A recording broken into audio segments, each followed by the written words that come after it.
Hi students, 10th class public పర్పస్కి main important పర్పస్కి ఉపయోగపడే విధంగా ప్రకాశం డిస్ట్రిక్ట్ నుంచి షైనింగ్ స్టార్స్ అని చెప్పేసి ఒక పేపర్ వచ్చేసరికి సిప్టెస్ పేపర్ ఇవ్వడం జరుగుతుంది. దీంట్లో వచ్చేసరికి ప్రాబిలిటీ నుంచి అప్లికేషన్ రిక్వైర్మెంట్ నుంచి నెక్స్ట్ ప్రాబ్లమ్స్ నుంచి క్వశ్చన్స్ ఇవ్వడుతున్నాడు ఫాలో చేసిన విధంగా. అదే క్వశ్చన్స్ మనం చూస్తే 20 మార్క్స్ పేపర్లో క్లియర్గా చెక్ చేసి సిప్టెస్ paper main important public point of view ఉపయోగపడుతుందని చెప్పేసి క్లియర్గా చెక్ చేసుకోండి.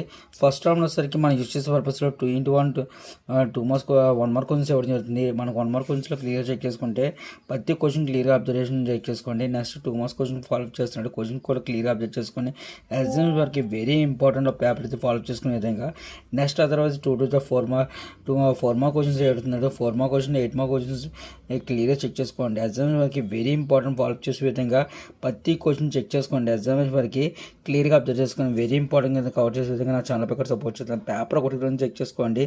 వెరీ ఇంపార్టెంట్ ప్రాక్టీస్ చేయడానికి మెయిన్ ఇంపార్టెంట్ కవర్ చేయడానికి క్లియర్గా చెక్ చేసుకోండి. నా ఛానల్ ప్రకారం యాజ్ ఇంపార్టెంట్ పర్పస్కి పబ్లిక్ పాయింట్ ఆఫ్ వ్యూ పర్పస్కి ఉపయోగపడే విధంగా యాజ్ సిప్టెస్ అనేది గవర్నమెంట్ ఎగ్జామినేషన్ జరుగుతున్న పర్పస్కి ఉపయోగపడే విధంగా క్లియర్గా ఇవ్వడం జరుగుతుంది. ప్రతి పేపర్స్ క్లియర్గా అబ్జర్వ్ చేసుకొని యాజ్ ఎ పబ్లిక్ వేలో ప్రాక్టీస్ చేయడానికి మెయిన్ ఇంపార్టెంట్ కవర్ చేసే విధంగా నా ఛానల్ పక్కన సపోర్ట్ చేస్తున్నాను. ప్రతి కొంచెం చెక్ చేసుకొని keep watching my channel. Thank you.